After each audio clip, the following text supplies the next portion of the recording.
BBC-യുടെ വർത്തമാനം പ്രോഗ്രാമിലേക്ക് സ്വാഗതം.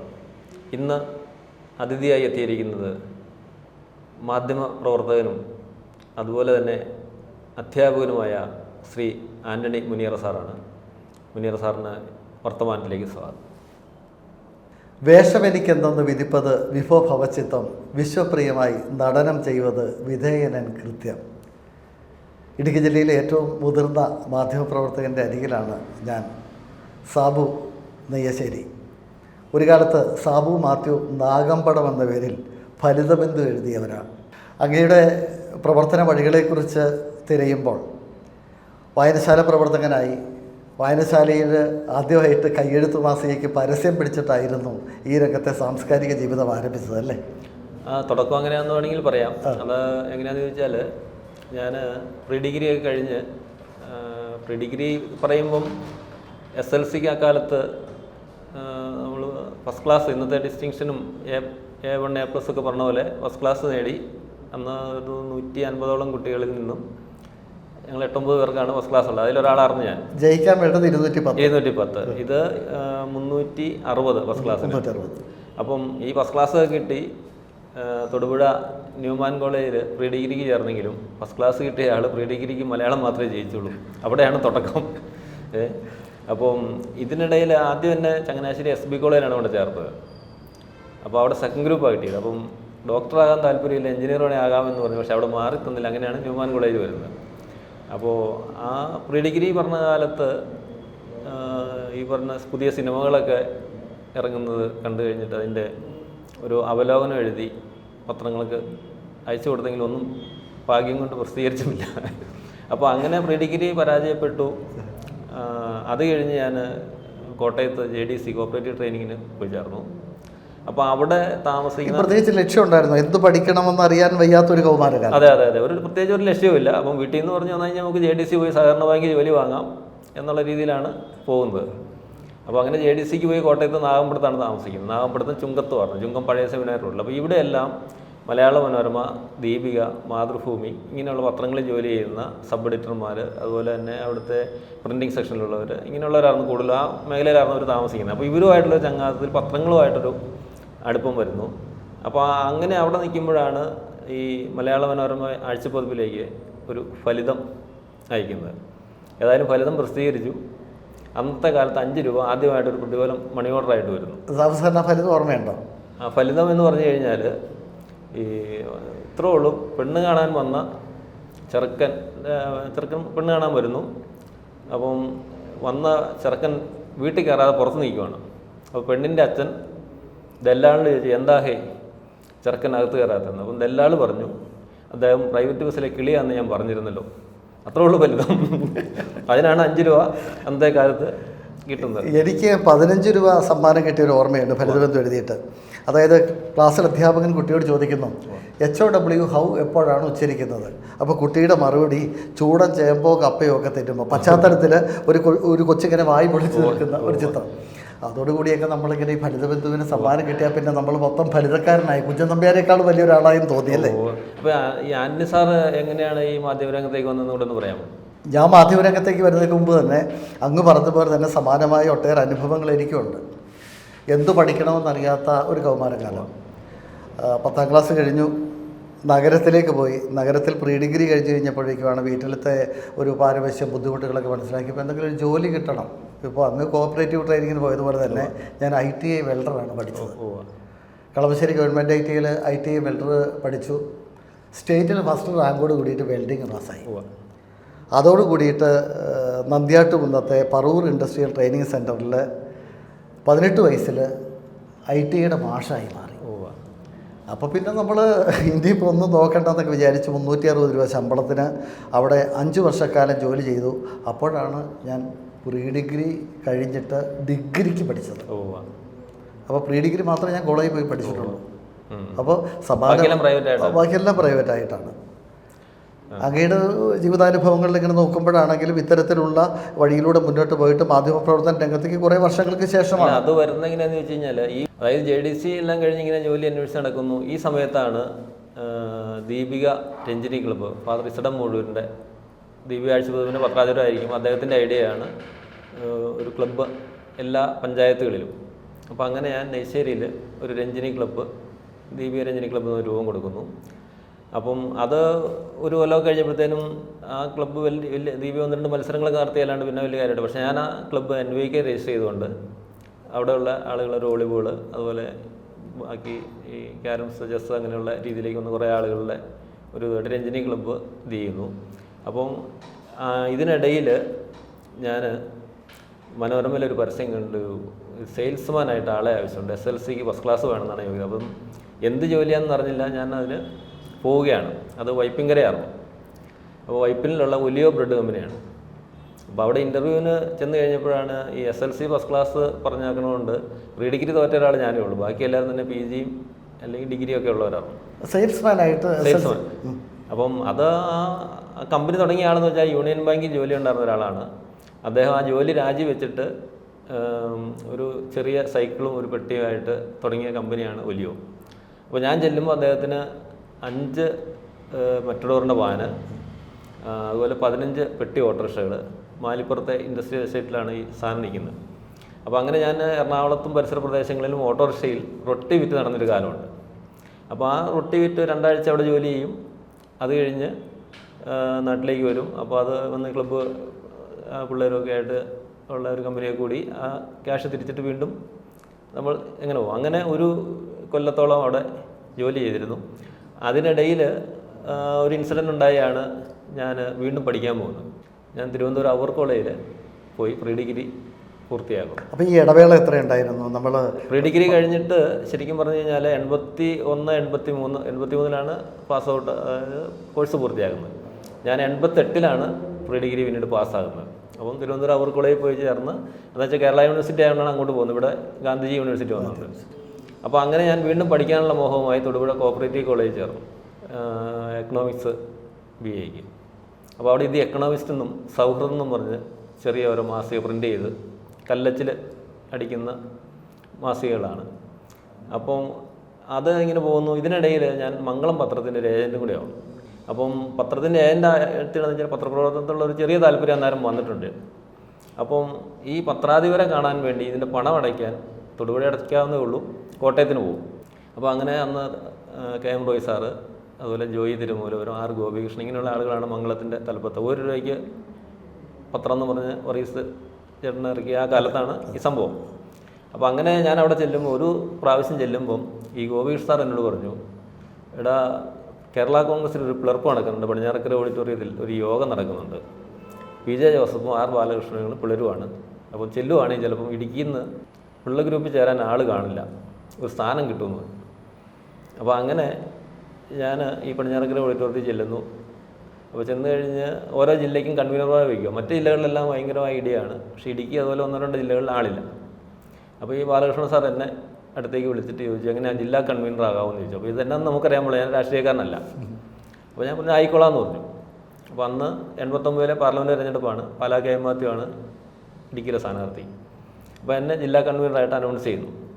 അപ്പോൾ ഞാനിവിടെ വന്ന് പിന്നീട് ഈ കേരള കോൺഗ്രസ് Bയുടെ 5 നിയോജകമണ്ഡലം കമ്മിറ്റി നമ്മളുണ്ടാക്കുന്നു. അന്ന് അവിടെ ഒരു പ്രായം എന്ന് വെച്ചാൽ 23 വയസ്സേ ഉള്ളൂ. ആ പ്രായത്തിൽ ജില്ലയിൽ 5 നിയോജകമണ്ഡലം കമ്മിറ്റി നന്നായിട്ട് ഉണ്ടാക്കാൻ പറ്റി. ഇന്നത്തെ പോലെ മൊബൈൽ ഫോണോ കാര്യങ്ങളോ ഒന്നുമില്ല. ബസ്സിൽ കയറി ഓരോ സ്ഥലത്ത് പോയി. അപ്പോൾ അത് ഞാൻ ജില്ലാ കമ്മിറ്റി രൂപീകരിച്ച് കഴിഞ്ഞപ്പോൾ എൻ്റെ ജനറൽ സെക്രട്ടറി ആയി. അപ്പോൾ ഈ സമയത്ത് ഈ കോപ്പറേറ്റീവ് കോളേജിൽ കുറേ നോട്ടീസുകൾ എന്തൊക്കെ ഇറങ്ങി. അപ്പോൾ എനിക്ക് ഈ പ്രസിദ്ധീകരണം ഉള്ളതുകൊണ്ട് എഴുത്തുമായിട്ട് ബന്ധമുള്ളതായിട്ട് അതിന് പിന്നിൽ ഞാനാണ് എന്നൊരു സംശയത്തിൽ ആ വർഷത്തോടുകൂടി എന്നെ അവിടുന്ന് ഇറക്കി വിടുവാണ്. പലരും അവരോട് പറഞ്ഞു ഇങ്ങനെ പുള്ളി 2ാമത് പഠിത്തം തുടങ്ങിയാണ്, പഠിക്കാൻ അനുവദിക്കണമെന്ന് പറഞ്ഞെങ്കിൽ അവരുടെ അടുത്ത തീരുമാനത്തിൽ മാറ്റം വന്നില്ല. അപ്പോൾ അങ്ങനെ ഞാൻ പിന്നീട് 2ാം വർഷം തൊടുപുഴ IC കോളേജിൽ എത്തുകയാണ്. അപ്പോൾ IC കോളേജ് ഫിലിപ്പ് സാറിൻ്റെ കൂടെ അവിടെ സെക്കൻഡ് DC അവിടെയാണ് പഠിക്കുന്നത്. ആ സമയത്ത് UDF അധികാരത്തിൽ വരുന്നു. ബാലകൃഷ്ണൻ സാറ് ഗതാഗത മന്ത്രിയാവുന്നു. അപ്പോൾ അങ്ങനെ ഒരു നല്ല കാലം ആ സമയത്ത് പഠിത്തത്തിൽ തന്നെ മോട്ടോർ വാഹന വകുപ്പ് ഇങ്ങനെയുള്ള ആളുകളൊക്കെ ആയിട്ടൊരു ബന്ധം. ഇതിനിടയിൽ പാർട്ടിയുടെ പേര് പ്രസ്താവനകൾ എങ്ങനെ ഇറക്കും. അപ്പോൾ ഇതിനിടയിൽ കരിമണ്ണൂർ എന്നുള്ള ഒരു വാർത്തയായിട്ട് ബന്ധപ്പെട്ട് മംഗളത്തിൽ വിഷയം ഉണ്ടായി. കേരള കോൺഗ്രസ് മാണിയും ജോസഫും തമ്മിലുള്ള ഒരു പ്രശ്നമാണ്. അപ്പം അത് 2 കൂട്ടരും എനിക്കിതിരെ പരാതിയായിട്ട് കോട്ടയത്ത് പോയി. അപ്പോൾ അങ്ങനെ വന്നപ്പം എന്നെ തൊടുപുഴയിലെ മംഗളത്തിൻ്റെ ലേഖകനായിട്ട് പോസ്റ്റ് ചെയ്യാനിരിക്കുന്ന സമയത്താണ് ഈ വിവാദം ഉണ്ടാകുന്നത്. അപ്പോൾ അന്ന് ജോയി തിരുവനന്തപുരം പറഞ്ഞു, നിന്നെ വെച്ചില്ല, അതിനു മുമ്പേ വിവാദമായി, അതുകൊണ്ട് വെക്കില്ല എന്ന് പറഞ്ഞു. അപ്പോൾ അങ്ങനെ ഞാൻ അതിനാണ് പത്രം ഇഷ്ടം പോലെ ഉണ്ട്. അപ്പോൾ അങ്ങനെ ഒരു ഇതാണ് വന്നു കഴിഞ്ഞപ്പം ദീപികയുടെ ഒരു ജോൺസൺ പെരിഞ്ചേരിയിൽ എന്ന് പറഞ്ഞ സർക്കുലേഷൻ ഒരാളുണ്ട്. അപ്പോൾ ഞാൻ മംഗളമായിട്ട് ഇങ്ങനെ മാനസികമായിട്ട് ആകുന്നു എന്ന് മനസ്സിലായിക്കൊണ്ട് അദ്ദേഹം വന്ന് എനിക്ക് ദീപികയുടെ ഒരു ഏജൻസി തന്നു ഈ കരിമണ്ണൂർ ഭാഗത്ത്. അപ്പം അങ്ങനെ ദീപിക ഏജൻസി ഉണ്ട്, മംഗളമുണ്ട്. ഇങ്ങനെ നിൽക്കുന്ന സമയത്ത് ഈ ഒരു പ്രസ്താവനയായിട്ട് ഞാൻ ദീപിക ഓഫീസിൽ ഒരു ദിവസം ചെല്ലുമ്പോൾ അന്നത്തെ ബ്യൂറോ ചീഫ് ജെയിംസ് പന്തയ്ക്കൽ പറഞ്ഞു, ഇവിടെ ഒരു പ്രാദേശിക ലേഖൻ്റെ ഒഴിവ് വരുന്നുണ്ട്. തോമസ് ടി ഓണാട്ട് എന്ന് പറഞ്ഞ ആൾ, പുള്ളി സബ് എഡിറ്ററായിട്ട് കട്ടപ്പനയ്ക്ക് പോവുകയാണ്. അപ്പം ഇവിടെ ഒരു ചെറിയ ജോലിയായിട്ട് പറയാൻ പറ്റില്ല, അവിടുന്ന് എന്തെങ്കിലുമൊക്കെ തരും എന്നുള്ള രീതിയിൽ. അപ്പോൾ നമ്മൾ ഈ മംഗളത്തിലെ ഇത് വെച്ച് വിഷമിച്ചിരിക്കുമ്പോഴാണ് ഇങ്ങനെ ഒരു അവസരം വരുന്നത്. അപ്പോൾ അങ്ങനെ ഈ IC കോളേജിൽ പഠിക്കുമ്പോൾ തന്നെ ദീപികയുടെ പ്രാദേശിക ലേഖനായിട്ട് അവിടെ വരുന്നു. അപ്പോൾ ആ ടൈമിൽ രാഷ്ട്രദീപിക തുടങ്ങുന്നു. അപ്പോൾ രാഷ്ട്രദീപികയിലും അങ്ങനെ ഒരു 15 കൊല്ലം ദീപികയിൽ ജോലി ചെയ്തു. അതിനിടയിൽ ഈ ദീപികയെന്ന് തന്നെ പറഞ്ഞു, ഈ രാഷ്ട്രീയം നിർത്തുവാണെങ്കിൽ സ്ഥിരപ്പെടുത്താമെന്ന്. അപ്പം ഞാൻ നേരാണെന്ന് ഓർത്തു. അപ്പം ഇതിനിടയ്ക്ക് എനിക്ക് 2000 ആയപ്പോഴത്തേന് ഏഷ്യാനെറ്റിൻ്റെ റിപ്പോർട്ടറായിട്ടും കിട്ടി. അതായത് ഹൈ റേഞ്ചിൽ സന്തോഷും ലോ റേഞ്ചിൽ ഞാനുമാണ്. അപ്പം ഞാൻ ഏഷ്യാനെറ്റിൻ്റെ ലേഖകൻ, ഭരിക്കുന്ന പാർട്ടിയുടെ മന്ത്രിയുടെ ആൾ, ഈ പറയുന്ന ദീപികയുടെ ആൾ, ഇതെല്ലാം കൂടെ ആയി കഴിഞ്ഞപ്പോഴത്തേനും ഉണ്ടായ എന്തോ ഒരു സംഭവമാണ്. ഏതായാലും ദീപികയിലെ 1-2 ആളുകൾ പറഞ്ഞു, ഈ രാഷ്ട്രീയം നിർത്തുവാണെങ്കിൽ സബ് എഡിറ്ററായിട്ട് പോസ്റ്റിംഗ് തരാമെന്ന് പറഞ്ഞ് ഞാൻ പാർട്ടി പ്രവർത്തനം നിർത്തുന്നു 93-ൽ. അതായത് അദ്ദേഹം മന്ത്രിയാന്ന്. പക്ഷേ അത് 15 വർഷം അവിടെ ഇരുന്നെങ്കിലും സ്ഥിരപ്പെടുത്തലുണ്ടായില്ല. അത് ഈ പറഞ്ഞ നമ്മുടെ പത്രപ്രവർത്തനത്തിൽ ചിലർക്കുണ്ടാകുന്ന അസൂയയുടെ കണ്ണിക്കടിയുടെ ഒരു ഭാഗമായിരിക്കാം. അല്ലെങ്കിൽ നമ്മൾ ഏഷ്യാനെറ്റിന്റെ ഈ ലോ റേഞ്ചിലെ പ്രതിനിധിയായിട്ട് എത്ര നാളുണ്ടായി? അത് ഈ പറഞ്ഞ പോലെ ഏഷ്യാനെറ്റിന്റെ ഒരു സ്ട്രിങ്ങർഷിപ്പിൽ നന്നായിട്ട് വാർത്ത ചെയ്തു. അപ്പോൾ വാർത്ത ചെയ്ത് ഇങ്ങനെ പോകുന്നു. അപ്പോൾ 2 കൊല്ലത്തെ കോൺട്രാക്ട് കഴിഞ്ഞ്, അത് കഴിഞ്ഞിട്ട് കോൺട്രാക്ട് ഇല്ലാതെ അവർക്ക് വാർത്ത കൊടുത്തുകൊണ്ടിരിക്കുന്നു. അങ്ങനെ കൊടുത്തുകൊണ്ടിരിക്കുന്ന ഒരു ദിവസം രാവിലെ ഒരാൾ എന്നെ വിളിക്കുന്നു, ഇന്ന് തൊട്ട് ഞാനാണ് ഇവിടുത്തെ ഏഷ്യാനെറ്റിൻ്റെ റിപ്പോർട്ടർ. അപ്പോഴാണ് നമ്മളെ ഒഴിവാക്കി എന്നുള്ളത് നമ്മൾ അറിയുന്നത്. അപ്പോൾ അന്ന് KP Mohan, TN Gopakumar, CL Thomas, ഇങ്ങനെയുള്ള ആളുകളാണ്. കൊച്ചിയിൽ JS സിന്ധുകുമാർ. അപ്പം ഞാൻ ഈ പറഞ്ഞ ആളുകളെയൊക്കെ വിളിച്ചു. അപ്പോൾ ഇവരെല്ലാം ഞങ്ങൾ അറിഞ്ഞില്ല, അന്വേഷിക്കട്ടെ എന്നൊക്കെ പറഞ്ഞു. അപ്പോൾ അതെന്നു വെച്ചാൽ അതെന്താണ് സംഭവിച്ചതെന്ന് എനിക്കറിയില്ല. ഒരാൾക്ക് ജോലി കൊടുക്കാൻ വേണ്ടി എൻ്റെ ജോലി കളഞ്ഞു എന്നാണ് പിന്നീട് മനസ്സിലായത്. അപ്പോൾ അതിനിടയിൽ ഈ പറഞ്ഞ പിന്നീട് ദീപിക മാത്രമായിട്ട് നമ്മൾ പോകുന്നു. അപ്പോൾ ഒരു 15 വർഷത്തോളം നിന്നിട്ടും അവിടെ പ്രത്യേകിച്ച് മാറ്റമൊന്നും ഇല്ലാതെ വന്നപ്പോഴാണ് അവിടുന്ന് ഒഴിവായിട്ട് ഈ പറയുന്ന ലോക്കൽ ചാനൽ BBC. ഇപ്പോൾ ലോക്കൽ ചാനലെന്ന് മാത്രമല്ല പറയേണ്ടത്, ഇപ്പോൾ BBC എന്ന് പറയുന്ന ഒരു പ്രസ്ഥാനത്തിലേക്ക് ഇപ്പോൾ അങ്ങ് വന്നിട്ട് നിരീക്ഷിക്കുമ്പോൾ നമുക്ക് മനസ്സിലാകുന്നത്, ശബ്ദമില്ലാത്തവർക്ക് ശബ്ദമാവുക, തിന്മയ്ക്കെതിരെ ശബ്ദിക്കുക, അതോടൊപ്പം തന്നെ കലാരംഗത്ത്, കായിക രംഗത്ത്, കർഷകരെ, ഇങ്ങനെ എല്ലാ തലങ്ങളിലുള്ളവരെയും ഒന്ന് പ്രോത്സാഹിപ്പിക്കുക. ഇത്തരത്തിലുള്ള ഒരു ചലനാത്മകമായ പ്രവർത്തനങ്ങൾ ഒരു കൂട്ടായ്മയിലൂടെ ഇപ്പോൾ BBC ചെയ്തുകൊണ്ടിരിക്കുകയാണ്. ഇതിപ്പോൾ എത്ര വർഷമായിട്ടുണ്ട്? ഇതിപ്പോൾ 20 വർഷം കഴിഞ്ഞിട്ടുണ്ട്. 20 വർഷം കഴിഞ്ഞു. 20 വർഷം കഴിഞ്ഞ പോലെ നമുക്ക് തോന്നുന്നില്ല. പക്ഷേ ഇതിനിടയ്ക്ക് ഞാൻ വേറൊരു പത്രത്തിൽ ജോലി ചെയ്ത് പറയാൻ വിട്ടുപോയി. അതായത് നമ്മുടെ കല്ലച്ചിൽ പത്രം അടിച്ചുകൊണ്ടിരുന്ന ഒരു കാലം, വജ്രസൂചി എന്നും പറഞ്ഞ് മൂവാറ്റുപുഴ എന്നൊരു പത്രം ഉണ്ടാകും. അപ്പോൾ അത് ഈ പറയുന്ന ഡിഗ്രിക്ക് വരുന്നതിന് മുമ്പുള്ളൊരു സംഭവമാണ്. അപ്പം കരിമണ്ണൂർ ഭാഗത്തെ വാർത്തകളുമായിട്ട് രാവിലെ ബസ് കയറി മൂവാറ്റുപുഴയ്ക്ക് പോകും. അപ്പോൾ അവിടെ നിന്ന് ഈ വാർത്ത കൊടുത്തു കഴിഞ്ഞാൽ അത് കല്ലച്ച് നിരത്തി അത് ടൈറ്റ് ചെയ്തിട്ടാണ് പത്രം അടിക്കുന്നത്. 4 പേജുള്ളൊരു പത്രം. ആ പത്രത്തിൻ്റെ ഒരു 50 കോപ്പിയായിട്ട് ഒരു 3 മണിയാകുമ്പോഴത്തേനും തിരിച്ച് കരിമണ്ണൂർ വരും. എന്നിട്ട് നമ്മൾ തന്നെ അത് കടകളിൽ കൊടുക്കും. 50 പൈസയാണ് എന്ന വില. അപ്പോൾ ആ കല്ലച്ചിലുള്ള ആ പത്രം കൊണ്ട് ഒരു 5-6 മാസം നമ്മൾ പോയായിരുന്നു. അതിന് ശേഷമാണ് ഈ പറയുന്ന എറണാകുളത്തെ കമ്പനിയിൽ പോകുന്നതും പിന്നീട് പ്രീ ഡിഗ്രി പൂർത്തിയായിട്ടുള്ള ഇത് വരുന്നു. തിരിച്ച് ശരിക്കും പറഞ്ഞാൽ മാധ്യമപ്രവർത്തനത്തോടുണ്ടായ ഒരു ആഭിമുഖ്യമാണ് ഒരുപക്ഷെ ഈ ചെറിയ പ്രായം തൊട്ട് തന്നെ കയ്യെഴുത്ത് മാസിക തുടങ്ങിയ ഒരു കാലം തൊട്ട് മനസ്സിലുണ്ടായിരുന്നു. പിന്നീട് ഈ രാഷ്ട്രീയ പ്രവർത്തനത്തിലേക്കൊക്കെ പോകുമ്പോഴാണെങ്കിൽ പോലും ഉള്ളിൻ്റെ ഉള്ളിൽ ഈ മാധ്യമപ്രവർത്തന രംഗം ഇങ്ങനെ കടന്നു. അതുണ്ടെന്ന് തോന്നുന്നതല്ല, അതായിരിക്കാം. തീർച്ചയായിട്ടും. അപ്പോൾ അങ്ങനെ നമ്മൾ ഈ ചാനലിലേക്ക് വരുന്നു. അതുപോലെ തന്നെ ഒരു ഫ്രീ ആയിട്ട് കൊടുക്കുന്ന ഒരു പത്രം ടൈംലി ന്യൂസ് എന്ന് പറഞ്ഞാൽ അതിനോടൊപ്പം പിന്നെ ഇപ്പം 4 പോർട്ടൽ ഉണ്ട്. പിന്നെ റേഡിയോ ഉണ്ട്. BBC റേഡിയോ എന്ന് പറഞ്ഞൊരു പാട്ടും ചെറിയ പ്രോഗ്രാമൊക്കെ ആയിട്ട് വലിയ നെറ്റിലേ ഉള്ളൂ. അപ്പോൾ ഇതിങ്ങനെ ആയിപ്പോയി എന്നുള്ളൂ, ഏതോ നിമിത്തങ്ങൾ. അപ്പോൾ ഞാൻ ഇടയ്ക്കിടയ്ക്ക് പറയുന്നൊരു കാര്യം എന്ന് വെച്ചാൽ, ഈ കല്ലച്ച് അത് കഴിഞ്ഞ് ഫോട്ടോ കമ്പോസിങ്, അതുപോലെ ഇപ്പോഴത്തെ DTP, ഇതുപോലെ ഈ 3-4 സ്റ്റേജിലുള്ള ഇത് നമുക്ക് ജോലി ചെയ്യാൻ പറ്റിയിട്ടുണ്ട്. അതെ, അതൊരു പ്രത്യേകതയാണ്. കാരണം വെച്ച് കഴിഞ്ഞാൽ നമ്മൾ കാലത്തിനൊത്ത് മുന്നോട്ട് പോകുന്നു. ഇപ്പോൾ എൻ്റെ ഓർമ്മയിലാണെങ്കിൽ പോലും ഞാൻ ആകാശവാണിയുടെ പ്രതിനിധിയായിരിക്കുമ്പോൾ ആദ്യഘട്ടത്തിലൊക്കെ എന്ന് വെച്ച് കഴിഞ്ഞാൽ 4 മണിക്ക് എഴുന്നേറ്റിട്ട് ഫാക്സ് അയക്കണം കോഴിക്കോട് ആകാശവാണിക്ക്. അപ്പോൾ പലപ്പോഴും ഈ ഫാക്സ് അയക്കുക എന്ന് പറയുന്നത് അതിന് വേണ്ടിയിട്ട് തലേന്ന് തന്നെ വാർത്ത എടുത്ത് ഏതെങ്കിലും ഒരു ബൂത്തിൽ പോയി നമ്മൾ ഫാക്സ് അയക്കും. പിന്നെ കുറേ നാൾ കഴിഞ്ഞപ്പോഴേക്കും നിവൃത്തിയില്ല, നമ്മളൊരു ഫാക്സ് മെഷീൻ മേടിച്ച് വെച്ചു. അപ്പോൾ പലപ്പോഴും ഈ കണക്ഷൻ്റെ ഒരു പ്രശ്നമുണ്ട്. അപ്പോൾ അവിടേക്ക് പലതവണ വിളിക്കുന്നു. ഏറ്റവും ഒടുവിൽ ഈ പ്രാദേശിക വാർത്തയ്ക്ക് അരമണിക്കൂർ മുമ്പൊക്കെയാണ് ഇത് കണക്ട് ചെയ്ത് കിട്ടുക. ആ ഒരു കാലം കഴിഞ്ഞ് പിന്നീട് വലിയൊരു മാറ്റം. ദേവികുളം ആകാശവാണിയിലേക്കൊക്കെ ഞാൻ പോയിട്ട് രാത്രിയിൽ ബൈക്ക് ഓടിച്ച് തിരിച്ചു വരുമ്പോൾ ആനച്ചാൽ എന്ന് പറഞ്ഞ സ്ഥലത്തേക്ക് എത്തിയിട്ട് ഈ ബൈക്കിൻ്റെ ഹാൻഡിൽ നിന്ന് ഇങ്ങനെ തന്നെ കൈ ഊരിയെടുക്കാൻ പറ്റുള്ളൂ. അപ്പോൾ അവിടെ ഒരു കടയിൽ കയറിയിട്ട് ചൂടുവെള്ളം കയ്യിൽ കോരി ഒഴിച്ചിട്ടാണ് ഈ കൈ ഇങ്ങനെ നിവർത്തുക. അത് അത്രയും രൂക്ഷമായ തണുപ്പ്. പക്ഷെ അപ്പോഴും നമുക്കൊരു അഭിനിവേശം ഉണ്ടായിരുന്നു, ഈ പ്രവർത്തനങ്ങളുള്ളൊരു ആസക്തി എന്ന് വേണമെങ്കിൽ പറയാം. അതാണ് ഒരു പക്ഷേ ആന്റണി സാറ് ഈ പറഞ്ഞ ആകാശവാണിക്ക് മാതൃഭൂമി, അതുപോലെ തന്നെ ഈ IT ഇത് കഴിഞ്ഞിട്ട് കോളേജ് ആ കഥയെന്ന് പറഞ്ഞു. അതായത് ഈ ITയിൽ കഴിഞ്ഞപ്പോഴേക്കും ഏതാണ്ട് 1985 തൊട്ട് 90 വരെയുള്ള കാലഘട്ടത്തിൽ ഞാനവിടെ ITC പഠിപ്പിച്ചു. അപ്പോഴാണ് വീട്ടിൽ നിന്ന് പറയുന്നത്, നിൻ്റെ ഈ 360 രൂപ കൊണ്ട് വീട്ടിലെ കാര്യങ്ങളൊന്നും ഓടിപ്പോവില്ല, കൊച്ചൊരു കാര്യം ചെയ്യുന്നത്, തിരിച്ചു വന്നിട്ട് വീട്ടിലെ കാര്യങ്ങളൊക്കെ നോക്കുക, കൃഷി കാര്യങ്ങളൊക്കെ നോക്കുക. എനിക്ക് കൃഷിയെക്കുറിച്ചിട്ട് യാതൊരു ധാരണയും ഇല്ലാത്തൊരു കാലം. ഞാൻ തിരിച്ച് നാട്ടിലേക്ക് എത്തുമ്പോൾ ഞാൻ പറഞ്ഞല്ലോ, ആ ഒരു കാലഘട്ടത്തിൽ ITയിൽ അധ്യാപകനായിരുന്ന കാലഘട്ടത്തിൽ ഡിഗ്രി ഞാൻ കഴിഞ്ഞതുകൊണ്ട് കൊന്നത്തടി പഞ്ചായത്തിലെ 5-10 ഡിഗ്രിക്കാരിലെ ഒരാളായി ഞാൻ മാറി. അതുകൊണ്ട് തന്നെയാണ് അവിടെ ഉണ്ടായിരുന്ന ഈ BBC ആയിട്ടൊരു വലിയ ബന്ധം എന്ന് പറയുന്നത് വിശ്വഭാരതി കോളേജ്. എൻ്റെ സ്ഥാപനത്തിൻ്റെ പേരതായിരുന്നു. ആ വിശ്വഭാരതി കോളേജിൻ്റെ ചുമതല ഏറ്റെടുത്ത് അതിൻ്റെ പ്രിൻസിപ്പാളായിട്ട് ഏതാണ്ട് 1990 ഞാൻ മാറുക. അങ്ങനെ 90 തൊട്ട് 2000-2014 വരെ ആ കോളേജ് പ്രവർത്തിച്ചു. ആ ഒരു കാലഘട്ടം അവിസ്മരണീയമായ ഒരു ജീവിതാനുഭവങ്ങളുടെ ഒരു കാലഘട്ടമാണ്. ആ കാലഘട്ടത്തിലാണ് ഞാൻ പോസ്റ്റ് ഗ്രാജുവേഷനൊക്കെ എടുത്തത്. അതോടൊപ്പം തന്നെ മാതൃഭൂമിക്ക് ഒരു പ്രതിനിധിയെ ആവശ്യമുണ്ടെന്ന് പറഞ്ഞിട്ട് ഞാനങ്ങനെ മാതൃഭൂമിയിൽ ചേരുന്നു. അടിമാലി ബ്യൂറോയുടെ ചാർജായിട്ട് ഏതാണ്ട് 18 വർഷം. ആ 18 വർഷക്കാലം ഒട്ടും മറക്കാനാവാത്ത ഒരു പീരീഡാണ്. കാരണം മാതൃഭൂമിയിൽ ഇരിക്കുമ്പോഴാണ് എനിക്ക് ഒട്ടേറെ അംഗീകാരങ്ങൾ കിട്ടിയിട്ടുണ്ട്. ഈ സ്വകാര്യം എന്ന് പറയുന്ന ഒരു പങ്ക്തി ഉണ്ട് മാതൃഭൂമിയിൽ. അതായത് ആൾ എഡീഷനാണ്. ഈ സ്വകാര്യം എന്നെ എഴുതിക്കാനായിട്ട് എപ്പോഴും നിർബന്ധിക്കുന്നത് നമ്മുടെ ഗോപി എന്ന് പറയുന്ന ഗോപിനാഥൻ സാറ്, ഇവിടുത്തെ ജില്ലാ ബ്യൂറോ ചീഫാണ്. അപ്പോൾ മാഷെ ഒരു സ്വകാര്യം, മാഷെ 2 സ്വകാര്യത്തൊക്കെ പറയുമ്പോൾ എന്തോ ദൈവാനുഗ്രഹം കൊണ്ട് അല്പം ഫലിതാത്മകമായിട്ട് ആ സ്വകാര്യങ്ങൾ എഴുതി കൊടുക്കും. അങ്ങനെ തന്നെ 2800 സ്വകാര്യങ്ങൾ ഞാൻ എഴുതിയിട്ടുണ്ട്. എന്തായാലും മാതൃഭൂമിയിൽ കോളേജ് നടത്തുമ്പോൾ ഒത്തിരി ശിഷ്യരുണ്ടല്ലോ, അവരെല്ലാം ഒത്തിരി ഹൈ റേഞ്ചിൽ വിദ്യാഭ്യാസ സൗകര്യങ്ങൾ കുറവുള്ള കാലത്തുള്ള കോളേജാണ്. അതെ.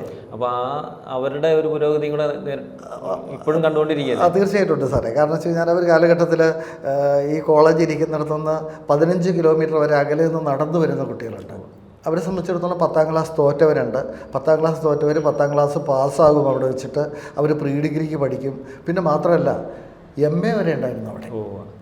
അപ്പോൾ ഞാൻ പഠിപ്പിച്ചിട്ടുള്ള ഒരുപാട് ശിഷ്യഗണങ്ങൾ, ഇപ്പോൾ എണ്ണം പറയുകയാണെങ്കിൽ ഒരു 5000-ഓളം പേര് ഈ കാലയളവ് കൊണ്ട് 5000-ഓളം ശിഷ്യഗണങ്ങളുണ്ട്. അതിനകത്ത് ഉദ്യോഗസ്ഥരായിട്ട് മാറിയിട്ടുള്ള 500 പേരെങ്കിലും ഉണ്ട്. അച്ഛന്മാരുണ്ട്, കന്യാസ്ത്രീകളുണ്ട്. ജീവിതത്തിൻ്റെ വ്യത്യസ്ത ജീവിതത്തിൻ്റെ വ്യത്യസ്ത തലങ്ങളിൽ ഇപ്പോൾ പ്രവർത്തിക്കുന്ന ആളുകളുണ്ട്. ആ ഒരു കാലഘട്ടം അധ്യാപന ജീവിതം വലിയൊരു സുഹൃതമായിട്ട് നമ്മൾ പഠിച്ചുകൊണ്ടിരിക്കുകയായിരുന്നു. അതിനിടയ്ക്ക് മാധ്യമ പ്രവർത്തനം, എടമലക്കുടിയിലേക്ക് ഏതാണ്ട് 18 തവണ പോയ മാധ്യമ പ്രവർത്തകൻ. അതോടൊപ്പം തന്നെ ആകാശവാണിയിലൂടെ എടമലക്കുടിയുടെ വാർത്തകളൊക്കെ കൊടുക്കുമ്പോൾ റേഡിയോ മാത്രമുള്ള അവിടെ. അപ്പോൾ അവർ ഇടയ്ക്ക് റേഡിയോയിൽ എടമലക്കുടിയെക്കുറിച്ചൊക്കെ കേൾക്കുമ്പോൾ അവർക്കുണ്ടാകുന്ന ഒരു സന്തോഷം, പിന്നീട് നമ്മൾ അവിടേക്ക് ചെല്ലുമ്പോൾ ഞങ്ങളുടെ വാർത്ത വന്നു എന്നുള്ളൊരു ആഹ്ലാദം, ഇതൊക്കെ ഒരിക്കലും മറക്കാനാവാത്തതാണ്. ഇപ്പോൾ എന്നോട് ചില ആളുകൾ ചോദിക്കാറുണ്ട്, ഈ പിതാവും പുത്രനും പരിശുദ്ധാത്മാവും എന്നുള്ളതിന് ഞാനിങ്ങനെ പറയും, എനിക്ക് പിതാവും പുത്രനും പരിശുദ്ധാത്മാവും എന്ന് പറഞ്ഞു കഴിഞ്ഞാൽ ആകാശവാണിയും ദൂരദർശനും മാതൃഭൂമിയാണെന്ന് പറഞ്ഞിരുന്നൊരു കാലമുണ്ടായിരുന്നു. പിന്നീട് മാതൃഭൂമിയിൽ നിന്ന് ചെറിയ ഒരു പിണക്കമെന്ന് പറയാൻ പറ്റില്ല. അല്ല, അത് പത്രസ്ഥാപനങ്ങളിൽ ഈ പ്രാദേശിക ലേഖകരായിട്ട് ജോലി ചെയ്യുന്ന എല്ലാവർക്കും ഉണ്ടാകുന്ന ഒരു അനുഭവമാണ്. അതായത് പണ്ട് കാലത്ത് മനോരമ ഒഴികെയുള്ള പത്രങ്ങൾ പ്രാദേശിക ലേഖകരെ പിന്നീട് ഒരു 2-3 വർഷം കഴിയുമ്പോൾ സബ് എഡിറ്റർ ആക്കുന്ന ഒരു രീതി ഉണ്ടായിരുന്നു. പിന്നീട് ഓരോ പത്രവും ജേർണലിസം കോഴ്സ് തുടങ്ങി. അപ്പം ആ ജേർണലിസം പഠിച്ചവരെ നിയമിക്കാൻ തുടങ്ങി. അപ്പോൾ പ്രാദേശിക ലേഖകരെന്നും പ്രാദേശിക, പക്ഷേ പണ്ട് പ്രാദേശിക ലേഖകർ സബ് എഡിറ്ററായി വന്നുകൊണ്ട് നാടിൻ്റെ പുരോഗതിക്കുള്ള ഒത്തിരി വാർത്തകളും കാര്യങ്ങളും വരുമായിരുന്നു. പക്ഷേ ഈ പഠിച്ചിട്ട് വന്നവർ അവരാ പഠിച്ചത് രീതിയിൽ അതാണ് ഞാൻ മനസ്സിലാക്കുന്നത്. ഈ പ്രാദേശിക ലേഖകരെ പിന്നീട് പ്രൊമോഷൻ കൊടുത്ത് സബ് എഡിറ്റർമാരാക്കാതിരുന്ന ഒരു കാലഘട്ടം തുടങ്ങി പത്രങ്ങൾ താഴോട്ട് പോകുന്നത് ഞാൻ മനസ്സിലാക്കുന്നത്. എന്താ വെച്ചാൽ ഇപ്പോൾ ഉദാഹരണം പറഞ്ഞ സാറേ, മാതൃഭൂമിക്ക് ഏറ്റവും കൂടുതൽ പത്രമുണ്ടായ ഒരു കാലഘട്ടമാണ്. ഞാനൊരു അഭിമാനത്തോടു കൂടി പറയുകയാണ്, മധുരം മലയാളം എന്ന് പറഞ്ഞ് മാതൃഭൂമിക്ക് ഒരു സ്കീം ഉണ്ടായിരുന്നു. ആ സ്കീമിൽ ഹൈറേഞ്ചിലെ എല്ലാ സ്കൂളുകളിലും മാതൃഭൂമി പത്രം ഉണ്ടാക്കാനായിട്ട് ഞാൻ പരിശ്രമിച്ചു. അതൊരു കൂട്ടായ്മയോട് കൂടിയിട്ടാണ്. ആളുകളെ കാണുന്നു, അവരുടെ ചെറിയ സഹായങ്ങളൊക്കെ ചോദിക്കുന്നു, അങ്ങനെ ഉണ്ടായിരുന്നു. അപ്പോൾ അങ്ങ് പറഞ്ഞ പോലെ തന്നെ പുതിയ തലമുറ വരുമ്പോൾ ഈ പഴയ തലമുറയോട് ആഭിമുഖ്യക്കുറവില്ല. ഈ പ്രാദേശിക ലേഖകരെന്ന് വരുന്നവർക്ക് ജനവുമായിട്ട് ഭയങ്കര ബന്ധമാണ്. അത് ഇന്നാണേലും പ്രാദേശിക ലേഖകർക്കാണ് ജനവുമായിട്ട് ബന്ധമുള്ളത്. ഈ കോഴ്സൊക്കെ പഠിച്ച് ഈ ശാസ്ത്രീയമായിട്ട് ജേർണലിസം പഠിച്ചിട്ട് വന്നവർക്ക് ജനവുമായിട്ട് ബന്ധപ്പെടാൻ പലപ്പോഴും ഇതുണ്ട്. ഇത് പറയുമ്പോൾ എനിക്കൊരു തമാശ പോലെ സംഭവമുണ്ട്. ദീപിക ജേർണലിസം കോഴ്സ് തുടങ്ങി. അപ്പോൾ അവിടുന്ന് ഒരാളെ തൊടുപുഴ പരിശീലനത്തിൻ്റെ ഭാഗമായിട്ടൊരു 3 മാസത്തേക്ക് വിടുന്നു. അപ്പം പ്രാദേശിക ലേഖകനാണെങ്കിൽ എന്നോട് പറയുവാണ്, ഇങ്ങനെ ഒരാളെ വിടുന്നുണ്ട്, അപ്പോൾ പുള്ളിക്ക് നിനക്കറിയാവുന്ന കാര്യങ്ങളൊക്കെ ഒന്ന് പറഞ്ഞു കൊടുക്കണം. അപ്പോൾ ഞാൻ ഏതായാലും ഈ ആളെയും കൊണ്ട് 3 മാസം എൻ്റെ ഒരു സ്കൂട്ടറിൻ്റെ പുറകിലിരുത്തി ഓരോ സ്ഥലത്ത് അന്ന് നേരിട്ട് പോയി. ഇന്നത്തെ പോലെ മൊബൈൽ സംവിധാനങ്ങളില്ലാതെ നേരിട്ട് തന്നെ പോകും. അപ്പോൾ നമുക്കറിയാവുന്ന കാര്യങ്ങളൊക്കെ പറഞ്ഞു കൊടുത്ത് ഇതെല്ലാം ചെയ്തു. അപ്പം ഇദ്ദേഹം പഠിച്ചു പോയി. ഇദ്ദേഹത്തെ സബ് എഡിറ്ററായിട്ട് വയ്ക്കുന്നു. 10 കൊല്ലം കഴിഞ്ഞപ്പോൾ അദ്ദേഹം എൻ്റെ ബ്യൂറോ ചീഫായിട്ട് വന്നു. അപ്പോഴും ഞാൻ അപ്പോഴും നമ്മളതിൻ്റെ അകത്ത് ഒരു വേറൊന്നും കണ്ടില്ല, അദ്ദേഹത്തെ ഒരു ബ്യൂറോ ചീഫായിട്ട് ബഹുമാനിക്കുന്നു. പക്ഷേ അദ്ദേഹമാണ് എന്നെ രക്ഷിച്ചതെന്ന് വേണമെങ്കിൽ പറയാം. അതായത് അദ്ദേഹം ബ്യൂറോ ചീഫായിട്ട് വരുന്നത് ഞാൻ പ്രാദേശികയിലാണ് ഇട്ടിരിക്കുന്നു. അപ്പം വരുന്നവരെല്ലാം സാബു എന്ത് ചെയ്യുന്നു ചോദിക്കുന്നൊരു സാഹചര്യം. അപ്പോൾ അതിൽ നിന്ന് പുള്ളിക്കൊരു ഇതുണ്ടായി. അപ്പം ഞാൻ രാവിലെ വന്നൊരു ഗുഡ് മോർണിംഗ് പറഞ്ഞാൽ പോലും അദ്ദേഹം കേൾക്കാത്ത മട്ടിയിരിക്കുന്ന തിരിച്ചു പറയില്ല. അപ്പോൾ അങ്ങനെ വന്നു കഴിഞ്ഞപ്പോൾ നമുക്കൊരു മാനസികമായിട്ട് ബുദ്ധിമുട്ടായി. അങ്ങനെയാണ് ഞാൻ കോട്ടയത്ത് പോയി. ഞാൻ ഇന്ന് തൊട്ട് റിസൈൻ ചെയ്യാനല്ല, നമ്മളെ നിയമിച്ചത് തരണമല്ലോ. ഒരു നവംബർ 25-ാം തീയതിയാണ് കോട്ടയത്ത് പോയി. അന്നേരം പുരോഹിതനാണ് അന്ന് എൻ്റെ തലപ്പത്തിരുന്നത്. അപ്പം അവരുടെ അടുത്ത് ഞാൻ ഇന്ന് ഇത്ര വർഷമായി ജോലി ചെയ്യുന്നു, സന്തോഷം. അങ്ങനെയാണ് ഞാൻ അവിടെ നിന്ന് ഇറങ്ങുന്നത്. അവിടെ നിന്ന് ഇറങ്ങിയിട്ട് ഞാൻ പിന്നീട് ഒരു 3 മാസം ഇന്ത്യൻ എക്സ്പ്രസ്സിൽ മാർക്കറ്റിങ്ങിലാണ് ജോലി ചെയ്തത്. പക്ഷേ ലേഖനം എന്നൊക്കെയാണ് ആൾക്കാർ പറഞ്ഞത്. അത് കഴിഞ്ഞ് കേരള കൗമുദിയുടെ ഫ്ലാഷ് തുടങ്ങിയപ്പം അതിൻ്റെ അത്ര 1.5 വർഷം, അതായത് 1500 പത്രം തൊടുപുഴയാക്കിയാണ്. അപ്പോൾ അവിടെ ഈ പറഞ്ഞ കോഴ്സ് പഠിച്ചിട്ട് വന്ന ചില മാനേജർമാർ എല്ലാ തിങ്കളാഴ്ചയും അവിടെ മീറ്റിങ്ങിന് ചെല്ലണം. ഇവിടെ ഈ വരുന്ന പത്രത്തിൻ്റെ പൈസയെല്ലാം കൃത്യമായിട്ട് നമ്മൾ അടയ്ക്കേണ്ടത്. അതായത് രണ്ടും കൂടെ കൂടിയ വാർത്തയും മാർക്കറ്റിങ്ങും നമ്മൾ തന്നെ. അപ്പോൾ 1500 പത്രമാക്കിയിട്ട് അവിടെ അന്ന് ഈ സർക്കുലേഷനുള്ള ഒരാളുടെ വാശിയാണ് എല്ലാ തിങ്കളാഴ്ചയും നമ്മളവിടെ ചെന്ന് അവിടെ വേണം ഈ കളക്ഷനൊക്കെ കൊടുക്കാൻ. അപ്പോൾ അവർ 3000 രൂപ ശമ്പളം തരും ഇത്ര പണി ചെയ്യുന്നതിന്. അപ്പോൾ ഞാൻ പറഞ്ഞു, ഈ 3000 രൂപയ്ക്ക് കോട്ടയത്ത് എല്ലാ ആഴ്ചയും വന്നിട്ട് പോയിട്ട് ഇതിലാണ്. അങ്ങനെയാണ് അവിടെ നിന്നും ഒഴിവായി. അതിന് ശേഷമാണ് വീക്ഷണത്തിൻ്റെ ഈ ലേഖകനായിട്ട്. വീക്ഷണത്തിലുണ്ടായിരുന്നു അല്ലേ? വീക്ഷണത്തിൽ ഇപ്പോഴും ഉണ്ട്. അതായത് നമ്മൾ പണ്ട് ആഗ്രഹിച്ച ഒരു സബ് എഡിറ്റർ പോസ്റ്റ് ഈ പറഞ്ഞ ഈ കാലഘട്ടമെല്ലാം കഴിഞ്ഞു കഴിഞ്ഞപ്പോൾ ബ്യൂറോ ചീഫാന്നൊക്കെ പറഞ്ഞ പോലെ ആ ഒരു അലങ്കാരം ഇപ്പോൾ 15 വർഷമായിട്ട് ഇടുക്കി ബ്യൂറോ ചീഫാണ്. ഞാനൊരിടത്തും പറയാറില്ല. നമ്മൾ അന്ന് ആഗ്രഹിച്ചത് പിന്നീടാണ് കിട്ടിയെന്നേ ഉള്ളൂ. തീർച്ചയായിട്ടും. അപ്പം വീക്ഷണത്തിന് ഇപ്പോഴും നമ്മൾ ജോലി ചെയ്യുന്നു. വൈകി വന്ന വസന്തമൊക്കെ പറയുമ്പോൾ നമ്മൾ ആഗ്രഹിക്കുന്നത് പത്രപ്രവർത്തനത്തിൽ നമ്മുടെ വിഷ്വൽ മീഡിയയിലാണേലും പ്രിന്റ് മീഡിയയിലാണേലും ഇപ്പം ഈ പറഞ്ഞ ഓൺലൈൻ ഇതാണേലും ഇതിനകത്തെല്ലാം നമ്മുടേതായ ഒരു ഭാഗങ്ങൾ നിലവിൽ ഇപ്പോഴും ഉണ്ട്. ഈ സംസാരം മറ്റൊരു സംശയം, ഈ അച്ചടി മാധ്യമത്തിൽ നിന്ന് നമ്മൾ ഈ വിഷ്വൽ മീഡിയയിലേക്ക് എത്തുമ്പോൾ ഈ വിഷ്വൽ മീഡിയയുമായിട്ട് ഇത്രമാത്രം ഒരു അടുപ്പവും ബന്ധവും പരിചയവും ഒക്കെ അങ്ങേക്കുണ്ടായല്ലോ, അതെങ്ങനെയാണ്? അത് ഞാൻ പറഞ്ഞ ഏഷ്യാനെറ്റാണ് അതിനകത്ത് വിഷ്വൽ മീഡിയയ്ക്ക് ഒരു കാരണമായത്. അതായത് TN ഗോപകുമാർ സാറും ഈ പറഞ്ഞ KP മോഹൻ സാറും അവരുടെ ഇടയ്ക്കിടയ്ക്ക് മീറ്റിങ്ങിൽ അവരൊരു ഫ്രണ്ട്ലിയാണ്. ഇപ്പം ഞാൻ പറയുന്നത് എന്നെ ഒഴിവാക്കി വേറെ ആളെ വെച്ചപ്പോൾ അവർ ഒഴിവാക്കിയെന്ന് എന്നോട് പറയുന്നില്ല. ഇവർ രണ്ടുപേരും പറഞ്ഞതെന്ന് വെച്ചാൽ സാബു ഞങ്ങളതിനെപ്പറ്റി ഒന്ന് പഠിക്കട്ടെ എന്ന്.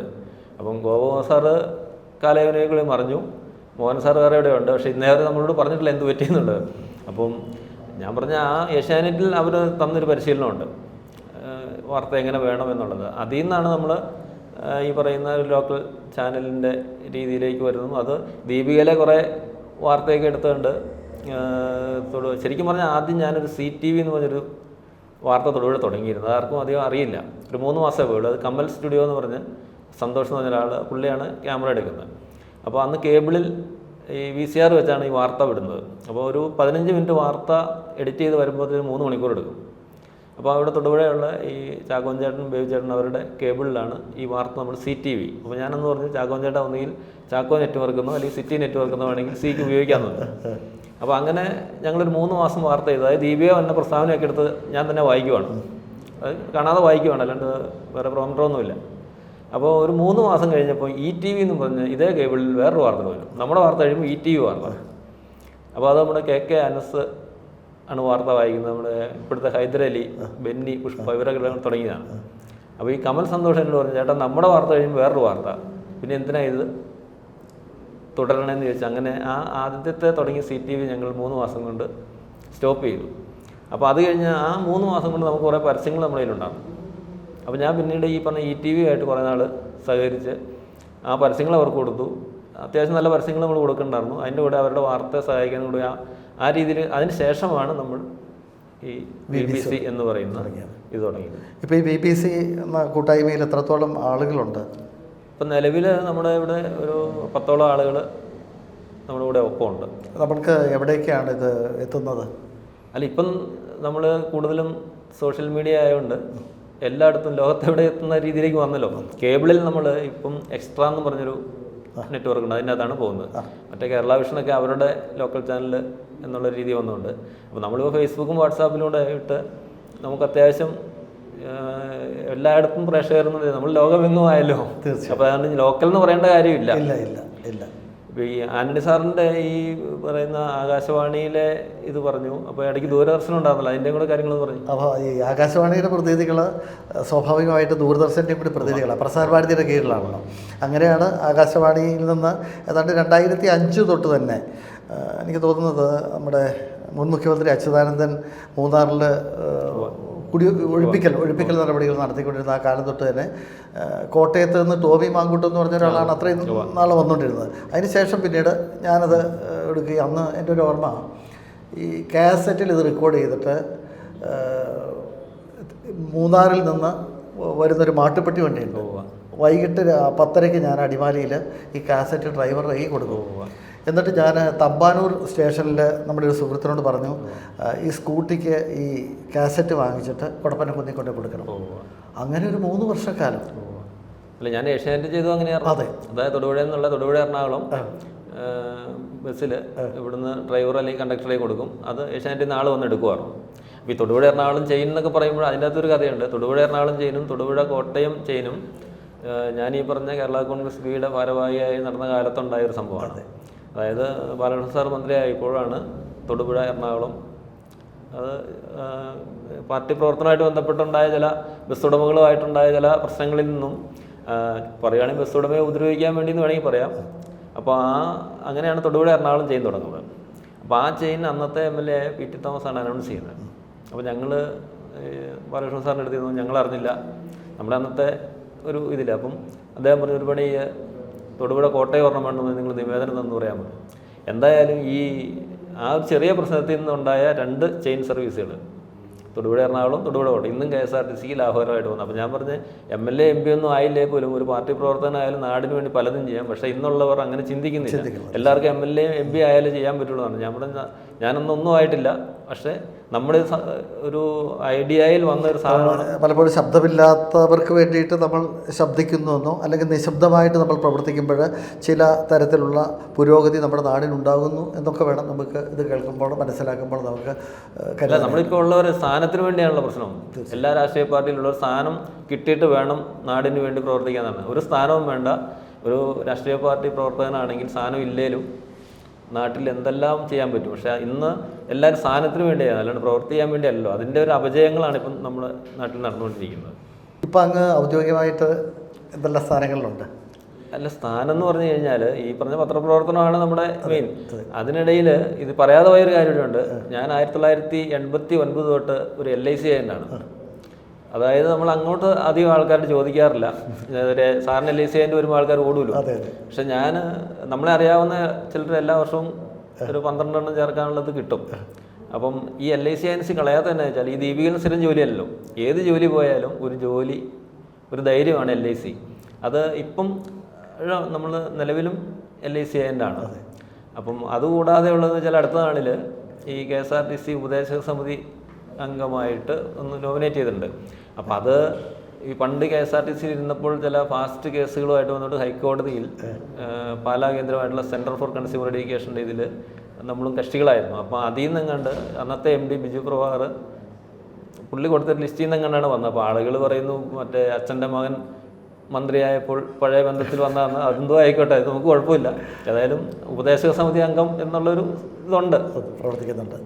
അല്ലാണ്ട് വേറെ നമുക്ക് പത്രപ്രവർത്തനം മാത്രമേ ഉള്ളൂ. ഈ പറഞ്ഞ LICയും ഈ രീതിയിലാണ് നമ്മൾ പോകുന്നത്. മാഷിപ്പോൾ ആകാശവാണിയുടെയും ഈ ദൂരദർശൻ്റെയൊക്കെ കാര്യം പറഞ്ഞെങ്കിലും നവമാധ്യമ രംഗത്ത് ഇപ്പോൾ സജീവമായിട്ടുണ്ടല്ലോ, അതിലേക്ക് തിരിഞ്ഞ യൂട്യൂബ് ചാനൽ ഉൾപ്പെടെയുള്ള കാര്യങ്ങൾ അത് തുടങ്ങാണ്ടായ സാഹചര്യം കൊണ്ടെന്ന് പറയാം. ഇപ്പം അങ്ങ് പറഞ്ഞ പോലെ തന്നെ ഈ കാലത്തിനൊപ്പം നമ്മൾ സഞ്ചരിക്കണം എന്നുള്ളൊരു തോന്നലുള്ളത് കൊണ്ടാവണം സാംസ്കാരികം എന്ന് പറയുന്ന ഒരു യൂട്യൂബ് ചാനലുണ്ട്. അതോടൊപ്പം തന്നെ ആൻ്റണി മുനിയറ വ്ളോഗ്സ് എന്ന് പറയും. ഞാൻ പിന്നീട് കുറേ കൃഷി പഠിക്കുകയും ഒരു കൃഷിക്കാരനായി മാറുകയൊക്കെ ചെയ്തപ്പോൾ ഞാൻ കണ്ടൊരു കാര്യം എന്ന് വെച്ച് കഴിഞ്ഞാൽ ഈ കർഷകർ ഒരുപാട് പ്രതിസന്ധികളുടെ നടുവിലാണ്, പ്രത്യേകിച്ച് മലയോര മേഖലയിൽ. അപ്പോൾ അവർക്ക് വേണ്ടിയിട്ട് അവർ ചെയ്യുന്ന നല്ല കാര്യങ്ങളുണ്ടെങ്കിൽ, മറ്റുള്ളവർക്ക് അനുകരണീയമായ കാര്യങ്ങളുണ്ടെങ്കിൽ അത് ജനങ്ങളുടെ ഇടയിലേക്ക് എത്തിക്കുക എന്നുള്ളതാണ് ഈ ആൻ്റണി മുനിയറ വ്ളോഗ്സിൽ കൂടുതലും കാർഷിക പ്രവർത്തനങ്ങളെ കുറിച്ചിട്ടുള്ള വീഡിയോസാണ്. സാംസ്കാരികത്തിൽ ഇപ്പം അങ്ങയെപ്പോലുള്ള ആളുകൾ തികച്ചും വ്യത്യസ്തമായ പ്രവർത്തനങ്ങളിലൂടെ മുന്നോട്ട് പോകുന്ന ആളുകൾ അവരെ പരിചയപ്പെടുത്തുന്ന ഒന്നാണ് സാംസ്കാരികം എന്ന് പറഞ്ഞാൽ. രണ്ടും കുഴപ്പമില്ലാതെ പോകുന്നു. ഇതിപ്പോൾ പലപ്പോഴും നമ്മളിങ്ങനെ യാത്രക്കിടയിൽ കാണുന്ന കാര്യങ്ങൾ, അല്ലെങ്കിൽ നമ്മൾ ചിലയിടങ്ങളിലൊക്കെ ചില പ്രത്യേകതകളുണ്ടെന്ന് ആളുകൾ പറയുമ്പോൾ അവിടേക്ക് ചെന്ന് നമ്മൾ വളരെ പരിമിതമായ സംവിധാനങ്ങളോട് കൂടി തന്നെ പകർത്തുന്ന കാര്യങ്ങളാണ് ഇതുവഴി കൊടുക്കുന്നത്. അപ്പം ഇത്രയും നേരം ആൻ്റണി സാറിൻ്റെ ഈ വിശേഷങ്ങൾ പങ്കുവച്ചതിൽ ഉള്ള സന്തോഷം അറിയിക്കുകയാണ്.